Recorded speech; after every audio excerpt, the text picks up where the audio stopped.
sobre investimentos aqui, que traz esse bate-papo de almoço da Faria Lima para você, telespectador da BMC News, investidor e gestor, né? Hoje, como vocês sabem, a gente tem a tradição de trazer para esse bate-papo aqui as principais mentes do mercado para discutir os assuntos de relevância, para discutir aqueles assuntos que estão borbulhando, fazendo o mercado acontecer e também para ajudar na leitura do mercado, ciclos, como essas ondas estão acontecendo. Mas quem fala sobre isso não sou eu, são as pessoas que estão fazendo, né, esse dia a dia, que estão construindo o mercado financeiro brasileiro nessa parceria entre a Com Dinheiro e a BMC News. E para bater esse papo com vocês hoje, nós temos aqui a participação mais que especial do Carlos Rotz, aqui, que é sócio fundador da Sete Capital, para a gente falar um pouco sobre essa maluquice que é o Brasil, né? Esse país que, como a gente estava falando aqui nos bastidores,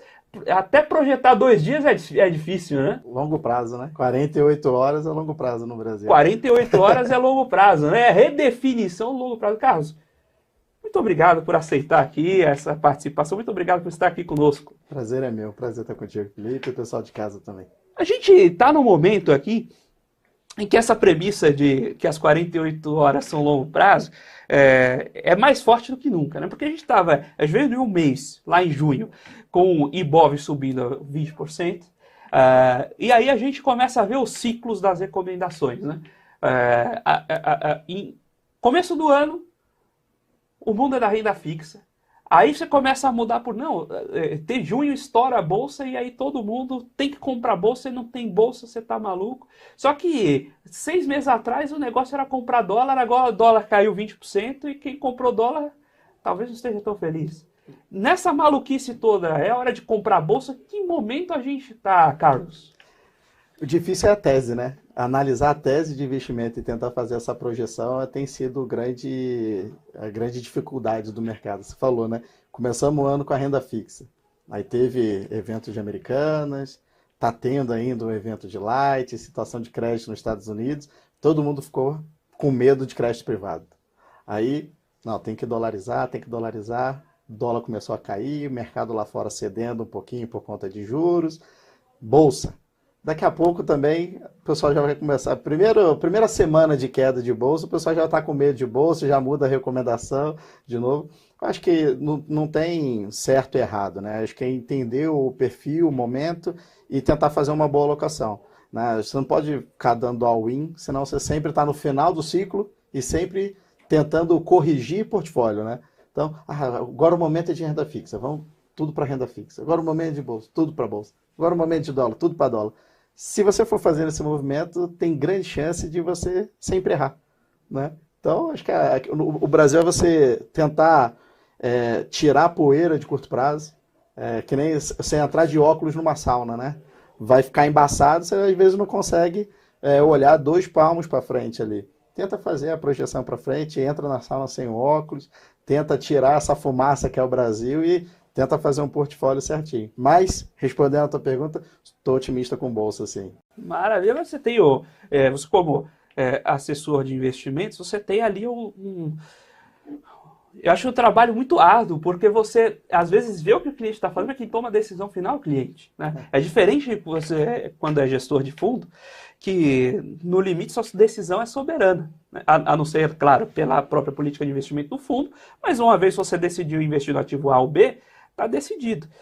Você tem muita dificuldade assim, com aquele cliente que chega com uma tese formada porque ele leu a notícia A ou B, ou viu o retorno do ativo A ou B e quer porque quer naquilo, você tem que falar, cara, calma, não é por aí. Uhum. Como é que é essa interlocução com Isso o mercado? Acontece o tempo inteiro, Felipe. A gente fala que a gente lida com uma combinação que é super complexa, que é o ser humano e o dinheiro do ser humano. Então, juntos os dois fica super complexo.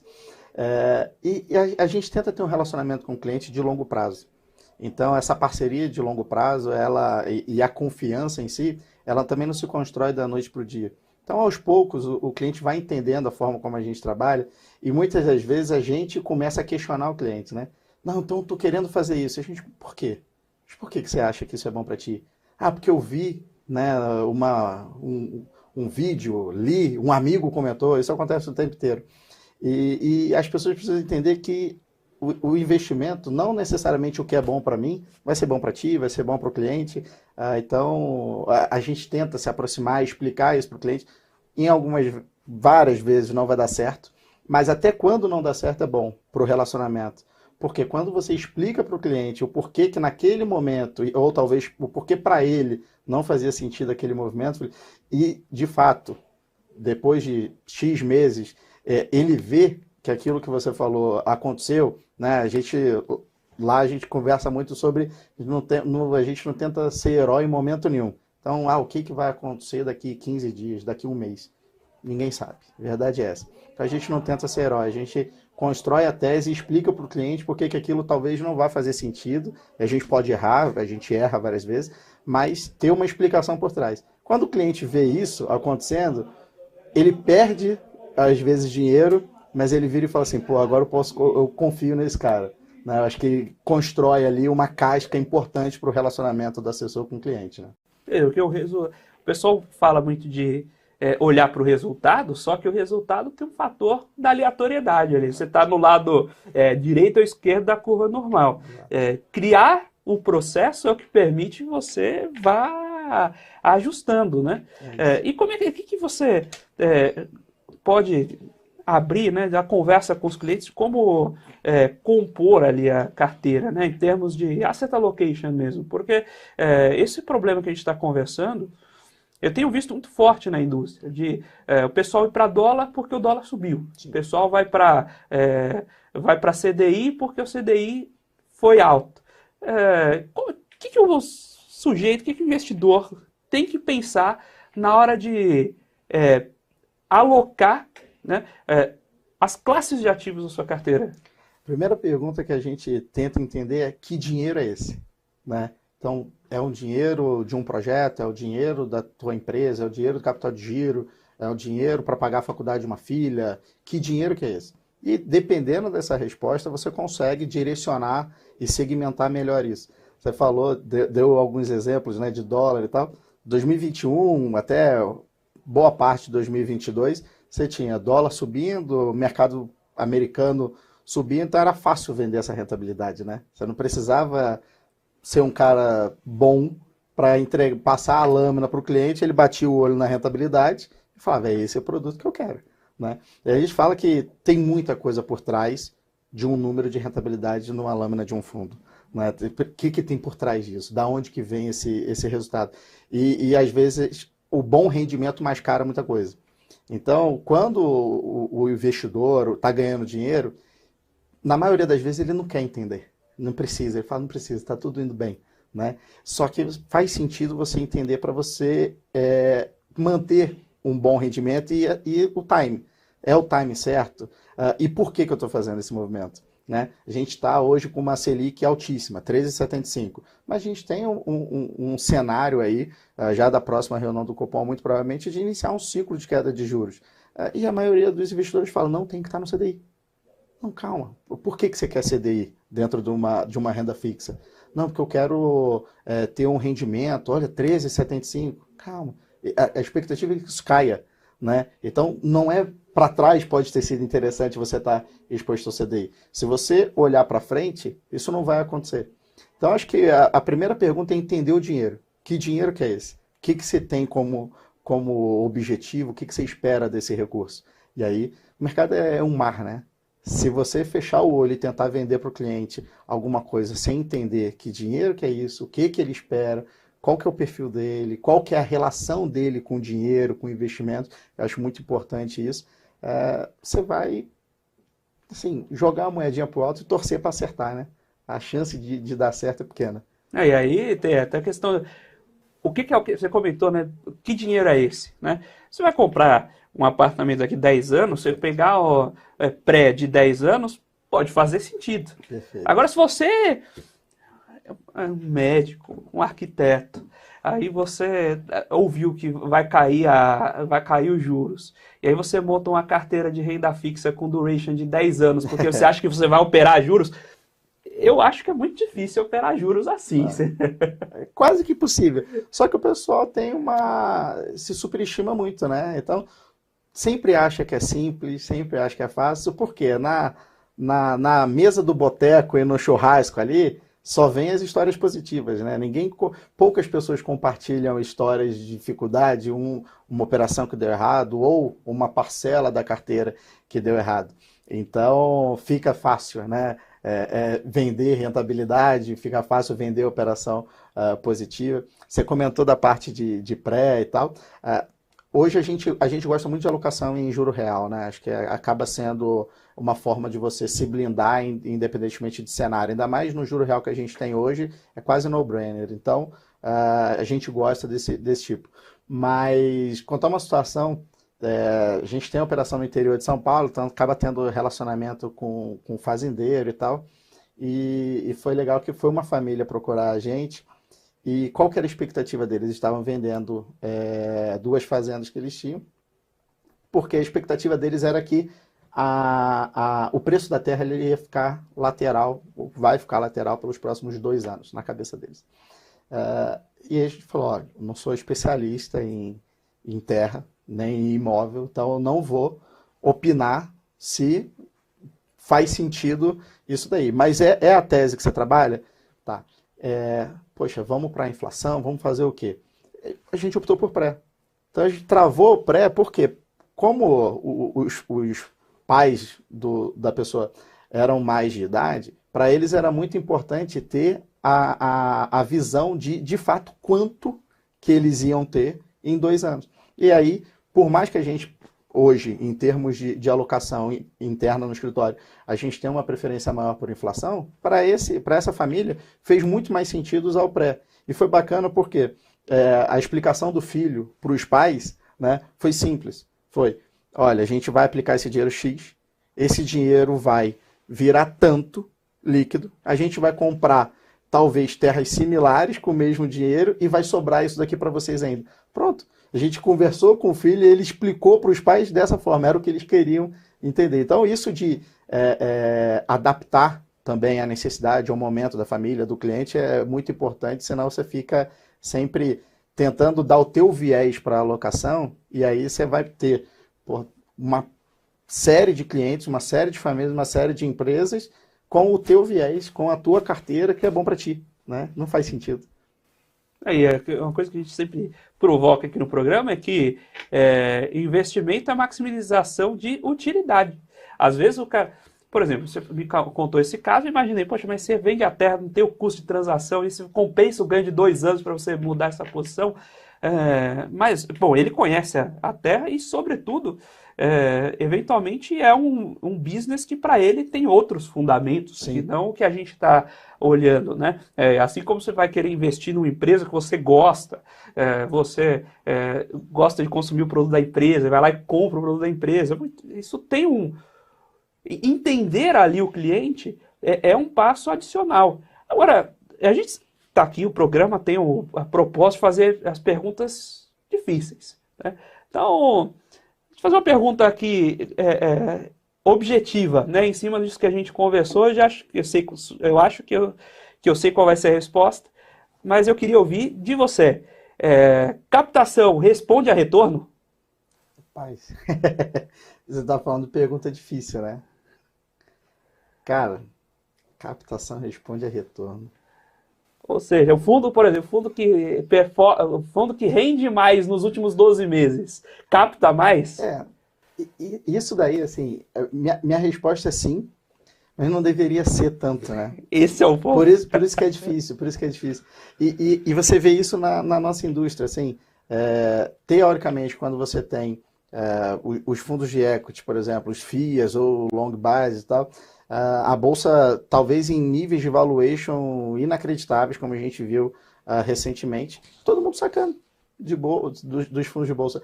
E na verdade a tese deveria ser o contrário, né? E talvez quando a gente tiver um ciclo, talvez, assim, iniciando o corte de juros, historicamente a gente tem uma bolsa mais positiva, né? Um ciclo de alta de bolsa. E talvez esse cara que saiu, ele vai voltar em 140 mil pontos, em 145 mil pontos, por quê? Ele vai estar confortável de captar o dinheiro depois que já teve o retorno. Então, assim, por que a pergunta é difícil? Porque sim, mas não deveria, né? Não deveria. Agora, a indústria, eu vou falar nossa indústria, porque a gente está envolvido nisso, né? A nossa indústria é um pouco culpada disso? Ah, eu só, sim, mudaria só a parte do um pouco. Ela é muito culpada disso. Não só em fundo, acho que em vários produtos. Tem uma coisa que a gente brinca lá, ó, a gente fala que o mercado sabe muito bem o que vende e o cliente muito mal o que compra. E a gente começou a adaptar isso porque não é só o cliente, muitas vezes, que não sabe o que está comprando. Tem muita gente hoje em dia que está vendendo sem ter a menor ideia do que tá sendo vendido. Então, isso para o mercado como um todo é muito ruim, né? Porque você corrigir um processo, você consertar um processo, ele é muito mais difícil do que você iniciar de maneira correta. Então, quando você tem um cliente que comprou um produto errado, porque foi mal explicado ou teve algum tipo de conflito de interesse, para você resgatar esse cliente de novo e talvez montar um portfólio ideal com um pedacinho da carteira dele em algo que faz sentido para ele, mas que ele teve uma experiência ruim, perdão, é péssimo, é difícil, né? Você requer muito tempo para fazer esse resgate. Então, acho que a indústria é muito culpada disso. Eu só mudaria a parte do um pouco. Eu acho que ela É muito é culpada. completamente. E aí, você falou uma coisa que é bacana, que você queima o produto, né? Exato. Imagina aquela senhora que tinha dinheiro na poupança, ela mudou para um fundo de investimento e perdeu o dinheiro, ela vai voltar à poupança e nunca mais ela olha a fundo, né? Exato. Ah, você imagina. Aconteceu isso, eu acho que o Covid teve um pouco disso, né? A gente nunca viveu um cenário de juros e acho que a gente terminou 2019 e iniciou 2020 com um cenário doméstico muito favorável e um cenário externo assim, muito tranquilo, né? Muito tranquilo. Então, juro muito baixo, o Paulo Guedes brinca, né? As viúvas do Do CDI. CDI e tal. Então, muita gente saiu das aplicações mais tradicionais e tentou buscar alternativas mais sofisticadas. E aí, isso aconteceu no final de 19 para início de 20, veio o Covid e acho que foi um soco na boca de muitos investidores. Por que eu acho que isso acabou prejudicando muito a indústria? Porque acho que boa parte dos produtos que foram apresentados, né, a sofisticação, ela não está só na característica do produto. Ela está também na forma como esse produto precisa ser apresentado para o investidor. E não é tão simples, né? Não é simplesmente, sai da poupança, eu vou te dar algo igual. Aí você coloca o dinheiro todo dessa senhora num fundo de crédito. Aí o que aconteceu ali no primeiro trimestre de 2020? A gente teve o mercado de crédito assim, insano, secou a liquidez, fundos que tinham 10 anos, que nunca tinha dado uma cota negativa, deu menos 4%. A senhorinha não fazia a mínima ideia que aquilo ali era possível. Na maioria, aí vamos pegar um gancho com o que a gente estava falando agora há pouco. Na maioria das vezes, o cara que vendeu aquele produto para ela não tinha a menor ideia que isso poderia ser possível também. E aí você tem, talvez, essa senhora voltando para a poupança. E para você resgatar ela, talvez você não consegue, né? Você vai demorar 5, 6 anos para ela voltar, de repente, a confiar em alguma coisa e tal. Então, é muito complicado isso. Acho que a gente precisa ter... O trabalho de vocês é sensacional por isso, que a gente precisa informar mais, a gente precisa ter cada vez mais profissionais capacitados para fazer a venda assertiva, né? Nesse caso da senhora, o investimento pode ser tão ruim que nem 3 carros pagariam a pena de rentabilidade, né? A história do perfume, verdade. Agora, como eu disse, a gente está aqui para fazer aquelas perguntas difíceis, mas antes, eu queria chegar em crédito privado, mas antes disso, a gente viu nessa subida de bolsa em junho, a gente teve uma alocação importante de investidor estrangeiro, e o que a gente está vendo hoje é um cenário que o Brasil sinaliza para uma queda de juros, e o mundo ainda está naquela batida de, olha, tem inflação de 10 na Europa, inflação de 5 nos Estados Unidos, não dá para parar agora, talvez a gente continue subindo. O que é cenário de Brasil hoje? A gente deve ver um fluxo de capital para cá, tanto de investidores internos trazendo dinheiro de volta, quanto estrangeiros fazendo essa aplicação, ou ainda é momento de olhar mais bolsa americana, porque aqui É aquele negócio, né? 48 horas no prazo, tudo tão incerto, então vamos com calma. Eu acho o Brasil barato. Acho que no relativo o Brasil está barato e você comentou da inflação. Acho que o mundo viveu um inimigo que era conhecido nosso, né? Então, eu acho que, não que isso seja positivo, mas a gente está acostumado a ter problema de inflação e tal. Acho que o Campos Neto, né, o Brasil como um todo, ele reagiu rápido. Então, o fato de você ter reagido rápido e até com uma dose mais forte de remédio está dando a gente uma possibilidade de ser um dos primeiros a sair desse processo. Né? Os Estados Unidos agora provavelmente vai ter mais uma alta de juros, está na dúvida se mais uma alta ou manutenção. A Europa, nessa semana já teve também uma conversa de que não tem como parar de subir juros, então a gente está alguns passos à frente. Então, no relativo, a gente está muito barato. O que eu vejo é que o brasileiro, ele é quase que um eterno pessimista, né? O brasileiro do mercado financeiro, ele é quase que um eterno pessimista com o Brasil. Então, muitas das vezes, assim, essa puxada de bolsa e muitas dessas oportunidades, ela começa com o investidor estrangeiro no início e no meio. Então, o investidor brasileiro como um todo, ele só, de repente, vai ficar otimista com o Brasil quando o nível de preço for completamente diferente do que a gente está vendo. Então, eu tô otimista com o Brasil, assim, em termos de preço. Eu acho que no relativo a gente está bem posicionado, acho que pode continuar andando e provavelmente na próxima reunião, iniciando esse ciclo de queda, vai dar cada vez mais sustentação para isso. Agora, eu acho que vai demorar ainda para a indústria local, de fato, dar esse voto de confiança e falar o seguinte, pô, vamos mudar a alocação, vamos alocar em risco Brasil, né? Bolsa Americana. Caiu, né? Não está muito caro, mas não está barato. Está na média, está na média. Você compra algo seguro, algo assim, super, com uma performance histórica muito positiva, dificilmente você vai pagar barato por isso. Então, o mercado de bolsa é um mercado de risco. Então, a gente brinca que o Fed ele é o FGC da Bolsa Americana. Então, você quase que não tem risco investindo na Bolsa Americana. E aqui no Brasil a gente tem, assim, acho que diversos setores passaram por essa crise, que era Covid, guerra, eleição nos Estados Unidos, eleição no Brasil, inflação de 2 dígitos. A gente teve quase 700% de alta de juros, né? A gente tinha uma Selic de 2%, foi para 13,75%. Então, cara, diversas crises num período pequeno. E eu acho que as empresas brasileiras fizeram o dever de casa, assim, capital, a estrutura de capital, liquidez, alongamento de dívida, fizeram o trabalho e eu acho que o valuation aqui está ainda extremamente atrativo. Até porque quem não fez já quebrou, né? Exato. Porque a gente já teve de RJ. Meu Deus, já fez aquela história que na crise você higieniza, a bolsa sobra só quem já tá. Acho que a gente já passou um pouco disso também. Né? Deu uma peneirada já. Agora, e se nessa história de subida de juros lá fora, com queda de juros no Brasil, esse diferencial de juros não pode ficar pequeno de novo e a gente começar a ver um fluxo para moeda estrangeira de novo? Então, acho que não. Tem um spread ainda muito grande, né? Então, assim, provavelmente a gente pode ter mais um 0,25 na próxima reunião do Fed, e aqui no Brasil discute-se uma queda de 0,25.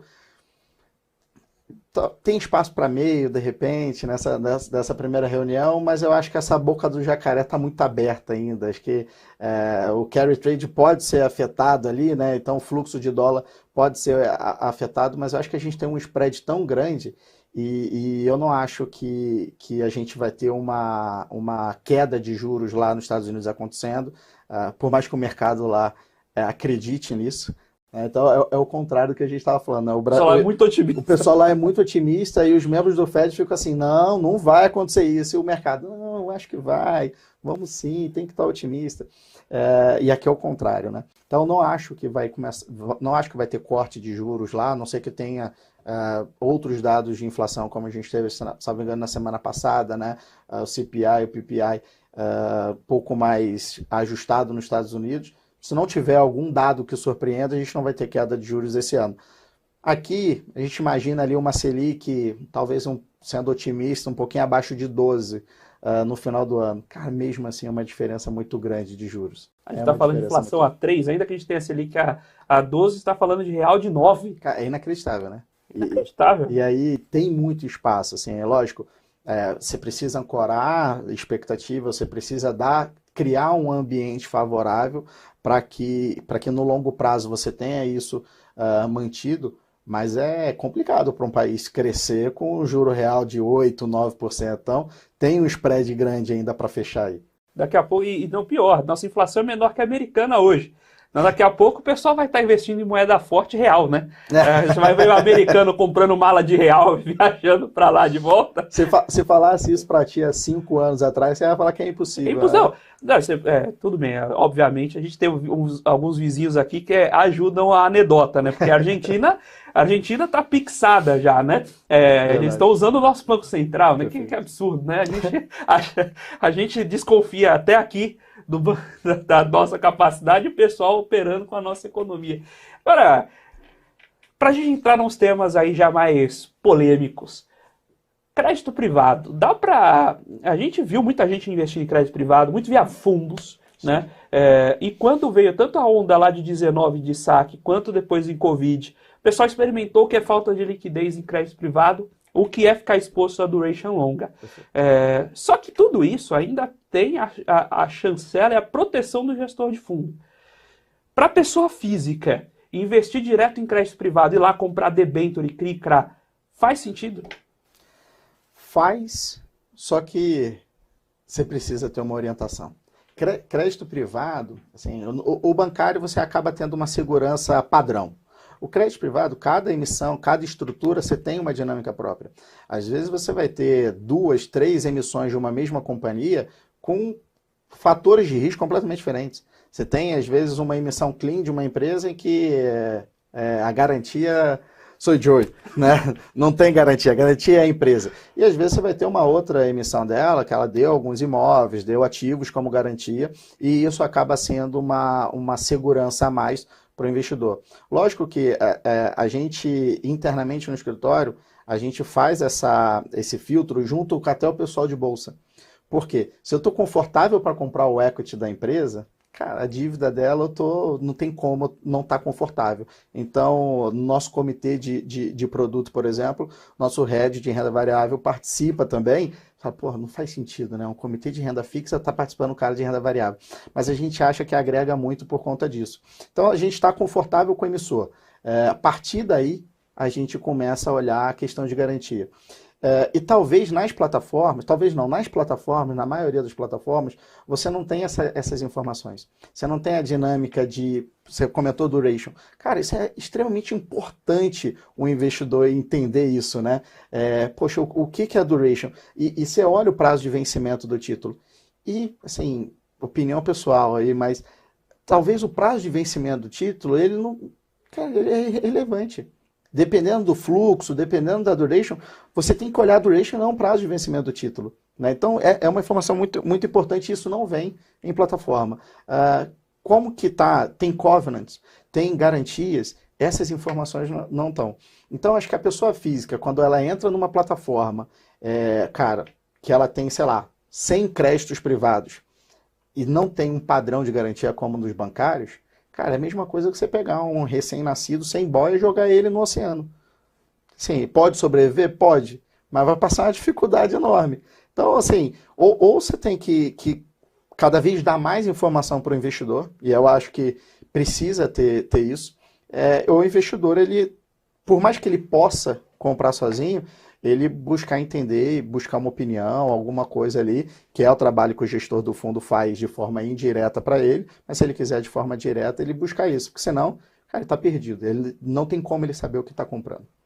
Maravilha, estamos batendo esse papo aqui sobre ambiente macro, sobre como tomar sua decisão de investimento aqui com o sócio fundador da Asset Capital e, naturalmente, discutir um pouco de como surfar essas ondas, como navegar nesse mar turbulento e que 48 horas é longo prazo aqui no Brasil e transmitindo sempre para você, investidor e telespectador da BMC News, as melhores cabeças do mercado e como elas pensam e respondem àquelas tradicionais perguntas difíceis. Nessa parceria entre a Com Dinheiro e a BMC News, nós vamos aqui conduzindo esse bate-papo de almoço.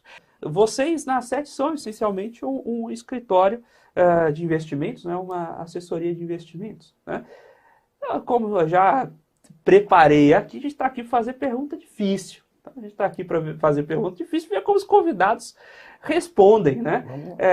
Então, uma pergunta que a gente já falou de crédito privado, e a gente teve lá uma onda, lá atrás eu perguntei propositalmente de crédito privado, que tem lá o famoso caso de Tiet 11, que o pessoal ia comprando via plataforma, ia comprando sem se informar sobre o papel. O cara olhava e falava, renda fixa paga 60% ao ano, né? É fixo, né? Não vou perder, é maravilhoso.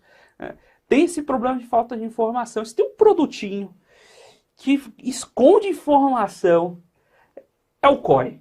Então, inevitavelmente, a pergunta que eu tenho que te fazer é, você vende COI, cara? Rapaz, COI é um produto complicado no mercado, né?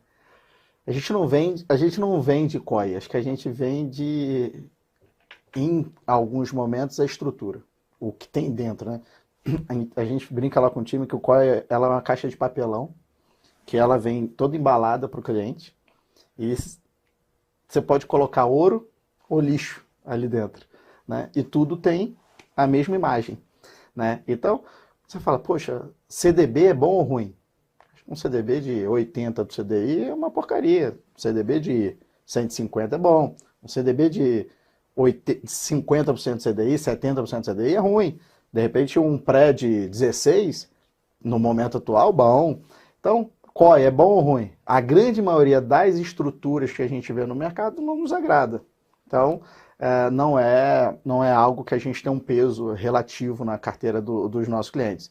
Tem algumas estruturas que na nossa cabeça faz sentido, porque, Felipe, às vezes você tem uma tese de investimento e você, para estruturar isso, você precisa de um certificado. Aí você tem a figura do...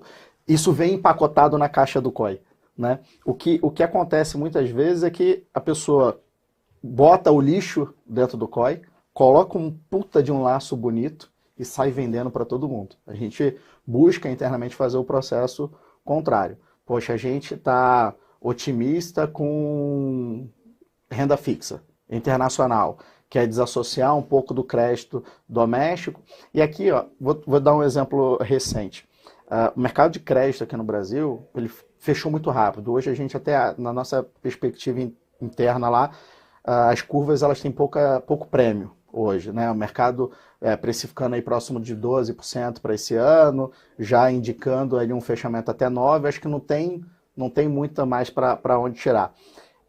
Só que tem muita renda fixa fora que você conseguir estruturar uma dinâmica, de repente, de pré-fixado muito interessante para o cliente. Pô, a gente partiu dessa premissa e a gente conseguiu estruturar alguns certificados nessa linha. Então, a gente não vendeu o COI para o cliente, a gente vendeu o racional de ter uma renda fixa internacional. E aí, por que a parte do COI? Porque a gente não queria ter exposição cambial para o cliente. Acho que dólar todo mundo que tenta fazer previsão de dólar, a certeza que eu vou te dar é que eles vão errar. Não tem como acertar, né? O dólar, assim, a gente falou que 48 horas é longo prazo, né? Acho que para câmbio, 10 minutos é longo prazo, né? Então as coisas mudam, é muito de fluxo. Então a gente quis pegar ainda uma renda fixa interessante, porque as taxas aqui acabaram fechando muito rápido, só que a gente não queria levar para o cliente a exposição do câmbio. Vamos ficar neutro. O câmbio para cima ou para baixo? Tem opinião, a gente internamente trabalha ali com um viés para câmbio, mas para a pessoa física, a gente não queria que ela tivesse a flutuação cambial. Então a gente estruturou um certificado para empacotar isso dentro da carteira do cliente. Mas você vê, isso através do certificado de operação estruturada, que é a sigla do COI, mas a gente não vendeu o COI, né? A gente vendeu a ideia e o COI foi o veículo. Agora, tem muito cliente que a gente ouve, que inicia relacionamento com a gente, que se ouvir falar dessa sigla, cara, dá arrepio. E não estão errados. Quando a gente pega histórico, ali tem muita coisa engraçada dentro dessas estruturas, cara. Mas e de novo vem aquela premissa, né? O próprio mercado está expulsando o investidor. Tem ou não tem uns COIs aí que você tem que tem que subir Petro, Vale e IRB. E aí, mas isso a gente tem que saber o preço quando passar o cometa Harley. Se você não sincronizar isso, não passa o COI. Quando tem o IC, é complicado. Você já começa a ficar desconfortável. O IC no investimento para você ganhar, tem que acontecer isso, junto com isso, com aquilo outro, mas e se acontecer isso? E pega tudo isso e joga para um prazo longo. Cara, assim, com todo respeito, se der certo é quase sorte. Então, assim, e é o que você falou, né? Às vezes você pega 3, 4, 5, né, operações boas, e aí tem uma pimentinha ali dentro, e na maioria das vezes, Felipe, essa pimentinha vai comprometer o resto inteiro. E assim, a gente erra, tá? Em estrutura. A gente fez uma estrutura que a gente estava posicionado em renda fixa americana, com uma alavancagem muito bacana, e a gente não queria levar a flutuação para a carteira do cliente, então a gente conseguiu fazer essa estrutura e o mercado ficou disfuncional, né, no início desse ano, até por conta da guerra. Então, na prática, a gente errou, mas não tinha o IC. Era uma tese de investimento que a gente achava que faria sentido estar posicionado em juros americanos, por exemplo. Erramos, né? Mas tinha uma tese por trás. Não era o IC, não era a sorte.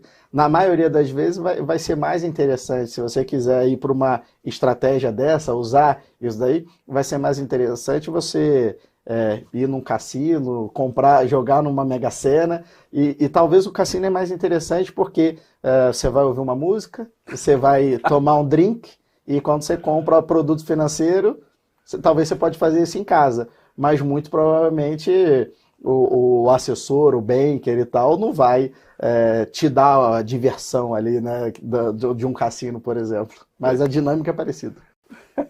Aí, tem muito.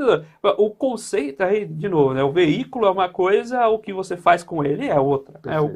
Você pode montar boas operações estruturadas.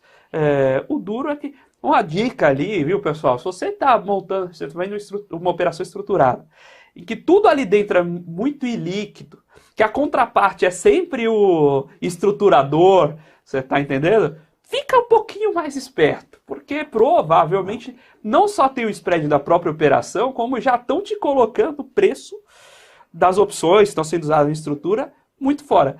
Estou falando grego para você, você não sabe o que é opção, você não sabe o que é colocar preço, o que é contraparte. Não entra no COI, não entra sem saber o que você está fazendo, porque aí o prejuízo é quase certo. Se fizer sentido para ti, tudo bem, a tese de investimento, mas cara, se você não entender e não fizer sentido racional, por mais que pareça sedutor, talvez oportunidade sempre tem, né? Às vezes a gente vê o investidor e até alguns profissionais do mercado poxa, cara, isso aqui é uma oportunidade única. Isso é do mercado. Se a gente for trabalhar dessa forma, a cada 15 dias tem uma oportunidade única na vida de todo mundo que não pode perder. Então, assim, sempre vai existir uma oportunidade única. Se você... E tem uma frase que em alguns momentos, quando você não sabe o que fazer, a melhor coisa é não fazer nada. Então, nesse caso, se você não tiver convicção e certeza do que você vai fazer e que aquilo ali de fato é bom para ti, não faz nada. Muito bem. Agora, jogando mais uma pimentinha aí, essa estrutura de distribuir determinados COIs, não tem muito por um peso de como rentabilizar o próprio escritório? Sim. Eu fico vendo que, poxa, a gente vê um processo de democratização importante. Né? Há 15 anos, você ter um serviço private, você precisaria ter uma carteira. O private banco é 3 milhões de PL. Né? Era absolutamente inimaginável você conceder acesso a 1 milhão, meio milhão, que dirá a volumes menores. Hoje a gente conseguiu democratizar muito disso com as plataformas digitais, mas eu fico pensando do outro lado, como é que você sustenta essa estrutura? Né? E aí tem aquela história, ter muito cliente por cabeça ali no escritório, você tem um ticket médio muito baixo, a forma de compensar, se o PL é baixo, para você conseguir manter a estrutura de custo, vai ter que aumentar o ROA, né? Fazendo besteira, muito provavelmente. Então, como é que está essa dinâmica no mercado? Sei que você tá já com a própria XP há 14 anos, e vindo em outros escritórios, a Sete Capital acho que tem 2 anos, né? Vamos fazer aniversário daqui 2 meses. Pô, então, Vamos fazer o segundo ano daqui 2 meses. a Sete é um escritório relativamente, digamos, relativamente novo, mas você tá nesse mercado há muito tempo, né? Como você tem visto essa dinâmica e o que você vê de solução para que isso também não aconteça o que está acontecendo com os produtos com o intermediário, né? Que se atire no mensageiro, né? Sim. Como você está vendo essa dinâmica no mercado? É que nesse caso aí, em alguns vários casos, o mensageiro é culpado também. Então, Pô, tentando salvar o pessoal aqui. não, mas acho que em toda a profissão, né? Você tem no banco você tem isso, né? Acho que ninguém gosta do banco. Falar, nossa, eu amo o banco X. Às vezes é o teu relacionamento, é a pessoa que te atende ali, cria contigo um relacionamento e você passa a gostar. E acho que isso envolve todas as operações, assim. Advogado, você tem advogados bons, você tem advogados ruins, médicos, tem bons e ruins. E isso no modelo da assessoria e do advisory como um todo acontece também. E eu acho que isso que você falou depende muito da visão do escritório. E aí eu acho que é uma questão muito top-down, assim. Se o escritório tem uma visão, se os sócios do escritório têm uma visão, uma forma de se relacionar com o cliente, uma forma de pensar cliente, os assessores vão trabalhar de uma forma similar. E internamente a gente fala que o mercado financeiro ele é um barbante, não adianta. Se você puxar para um lado, o barbante não vai aumentar, né? Você vai ter que tocar, diminuir aqui. Que tipo de relacionamento você quer com o teu cliente? Você quer, que nem você comentou, né? Às vezes uma carteira pequena, ou o assessor ele tem que dar algumas cambalhotas para aumentar a remuneração dele. Mas não é melhor tu alinhar isso com ele antes?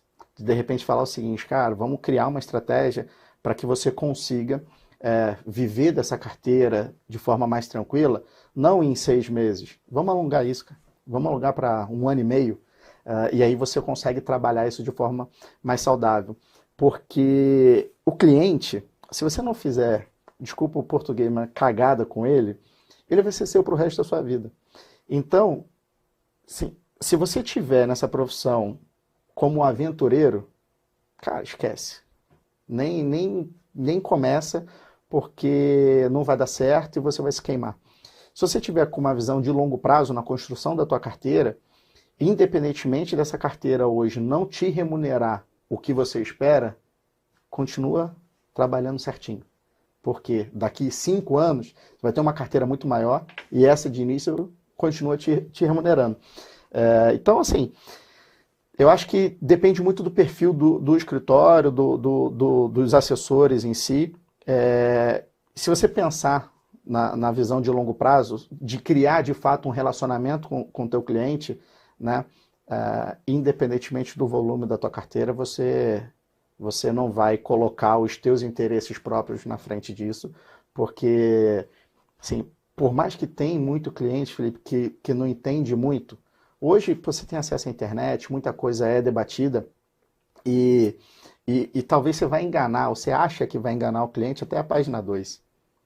Então, assim, dentro de um livro, tu quer ler 2 páginas, 3 páginas, ou você quer ler o livro inteiro? Se você quiser ler o livro inteiro, cara, joga aberto com o teu cliente, explica o modelo de como você é remunerado, e aí elimina essa questão de conflito, constrói uma carteira para um longo prazo. O que eu vejo muito, assim, até no âmbito das assessorias, dos assessores como um todo, o cara resolver a vida dele em 6 meses. Eu quero criar uma carteira de investimento em 6 meses. Quero tirar um salário. E o mercado financeiro ele é sedutor nesse sentido de remuneração, né? Então, o cara assiste o Lobo de Wall Street, né? E ele entra num escritório de investimento e ele fala, cara, daqui 6 meses eu vou comprar uma Ferrari. E não vai. né? Se acontecer, é sorte. Né? Às vezes, pô, pegou uma família, né? Uma série de clientes muito grandes, isso pode acontecer. E o mercado dá essa oportunidade. Mas ele acha que ele vai chegar no ápice da carreira dele com 6 meses, 1 ano. E não é isso. Então acho que tem a ver com alinhamento. Se tiver tudo alinhado, você não precisa puxar o barbante para um lado, porque ele não vai esticar. Ou você vai arrebentar o barbante, vai ter que mudar de profissão, mudar de empresa, sei lá o quê. E sempre começando do zero, né? Porque se você fizer isso, você tem que começar do zero de novo. E tem muito essa questão, né, de quanto o retorno do cliente ao longo da vida, né, prova, assim, os escritórios que eu conheço são mais antigos, do modelo antigo, antes de... Todo mundo é assim.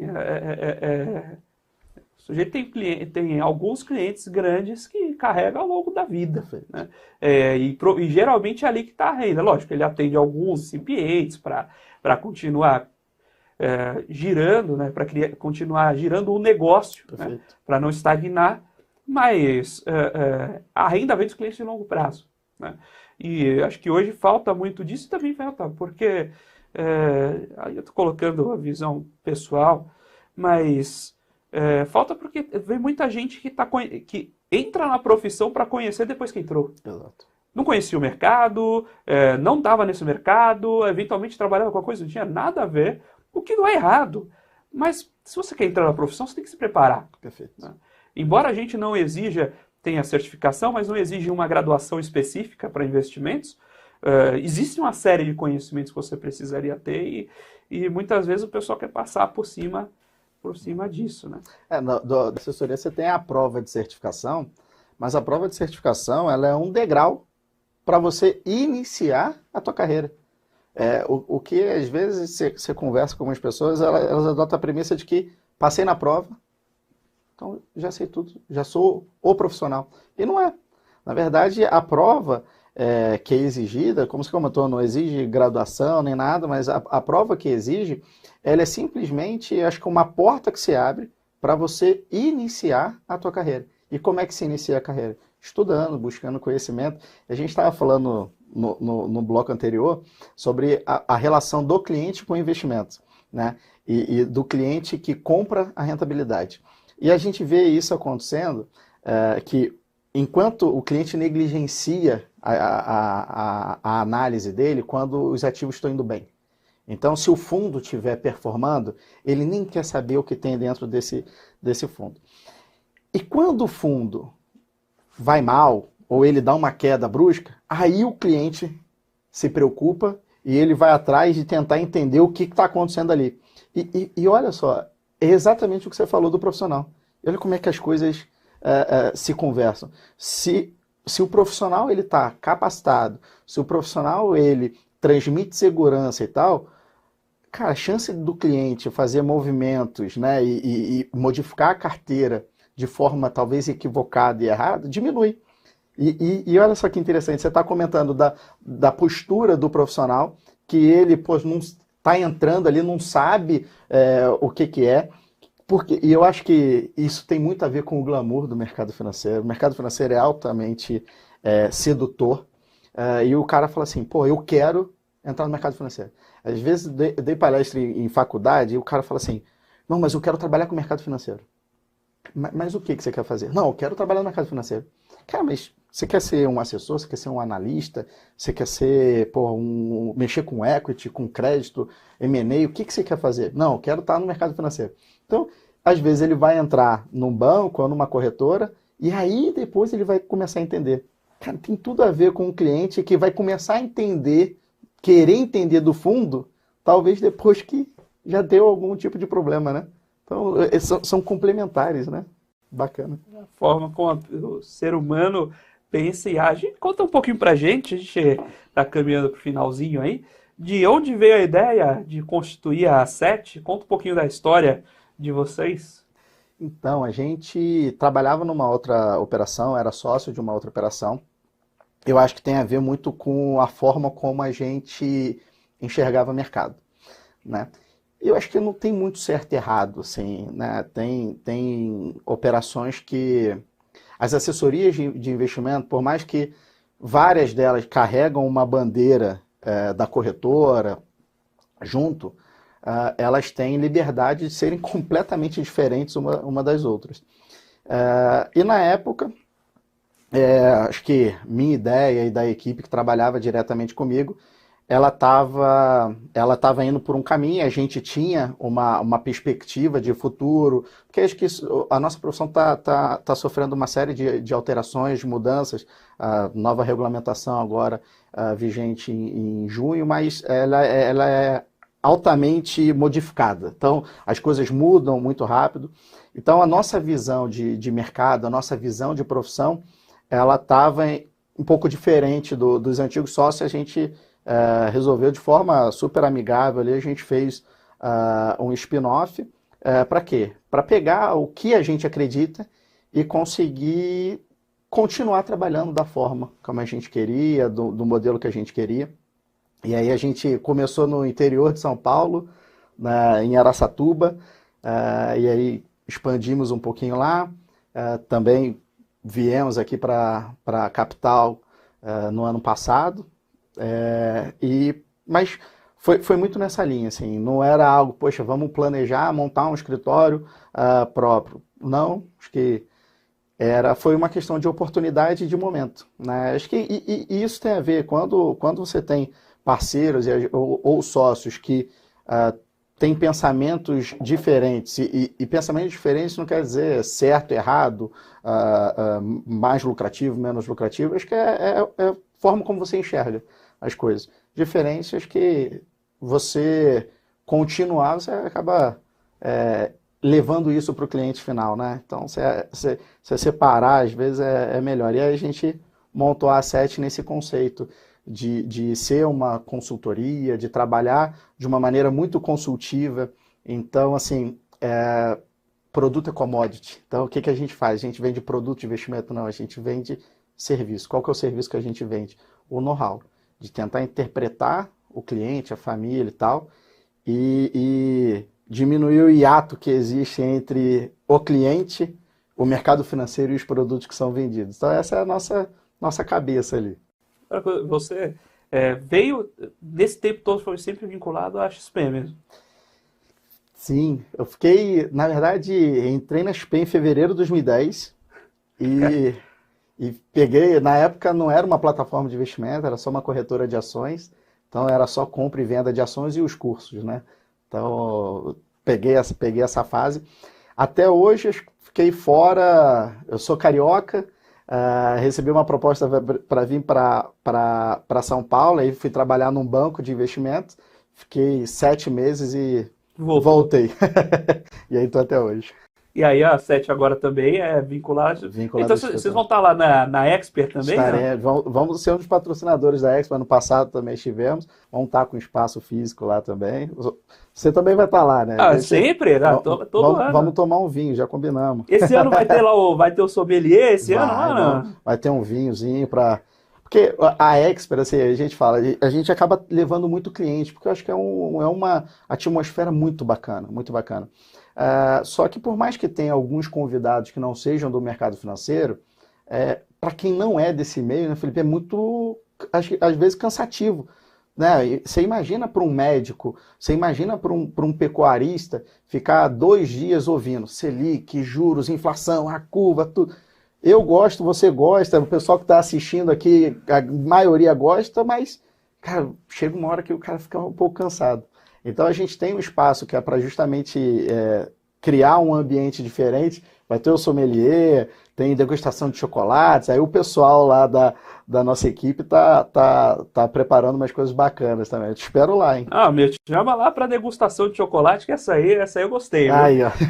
Carlos, muito obrigado aí pelo bate-papo, muito obrigado por aceitar estar aqui com a gente e compartilhar um pouco do seu conhecimento com a gente, com o telespectador também. Eu que agradeço, Felipe. Obrigado pelo convite. Sempre um prazer estar contigo. Sempre. Vocês estão... Vocês estão com um bi 300 agora sob gestão, Um né? bi 300. Quando bater 2 bi de novo, volta aqui para a gente tocar o sininho. Já vamos deixar programado, então.